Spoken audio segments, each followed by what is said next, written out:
And now, friends, a dramatic reading about the Voyage of the Beagle, written by Charles Darwin, 1839.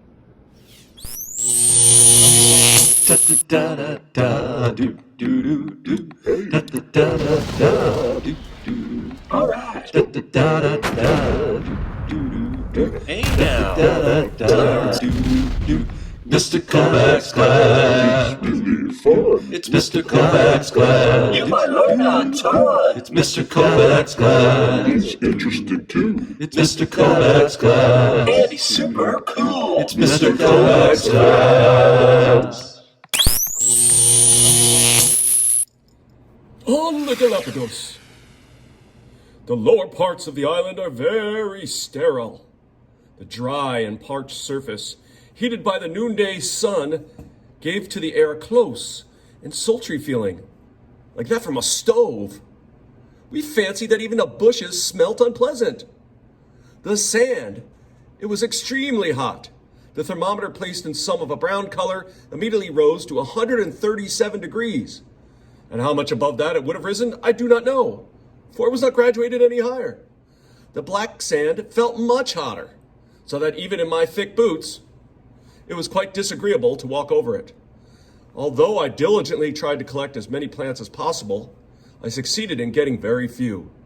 And such wretched-looking little weeds would have better become the Arctic than the equator. Hey, golly gee.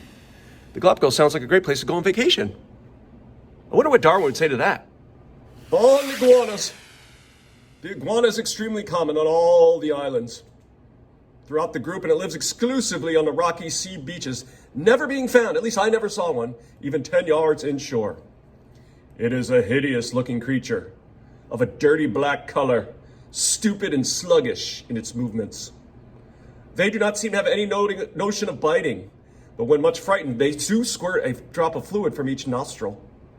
I threw one several times as far as I could into a deep pool left by the retiring tide, but invariably it returned in a direct line to the spot where I stood. Wait. What did he just say he did to those iguanas? Wow. Golly, those iguanas are pretty awesome, don't you think, Charles?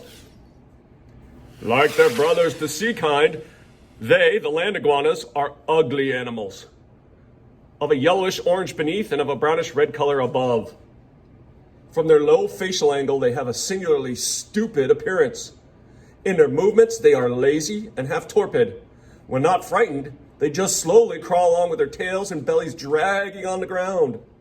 They often stop and doze for a minute or two, with closed eyes and hind legs spread out on the parched soil. I then walked up and pulled one by the tail. At this, it was greatly astonished. Wow, Darwin. Aren't those land iguanas just the smartest and prettiest animals? My attention was first called to this fact by the vice governor, Mr. Lawson, declaring that the tortoises differed from the different islands and that he could with certainty tell from which island anyone was brought. In the woods, there are many wild pigs and goats, but the staple article of food is supplied by the tortoises. Their numbers have, of course, been greatly reduced on this island, but the people yet count on 2 days hunting, giving them food for the rest of the week. While staying in the upper region, we lived entirely on tortoise meat. The breastplate, roasted with the flesh on it, is very good. And the young tortoises, they make excellent soup. Hey, Charles, any suggestions on what I should have for lunch here on the Galapagos? The tortoise is very fond of water, drinking large quantities and wallowing in the mud. When the tortoise arrives at the spring, quite regardless of any spectator, he buries his head in the water above his eyes and greedily swallows great mouthfuls, at the rate of about 10 in a minute. For some time after a visit to the springs, their urinary bladders are distended with fluid. The inhabitants, when walking in the lower district and overcome with thirst, often take advantage of this circumstance and drink the contents of the bladder if full. And when I saw killed, the fluid was quite limpid, and it only had a very slightly bitter taste. Wait, what did you just do? I was always amused when overtaking one of these great monsters as it was quietly pacing along to see how suddenly, the instant I passed, it would draw on its head and legs and uttering a deep hiss, fall to the ground with a heavy sound, as if struck dead.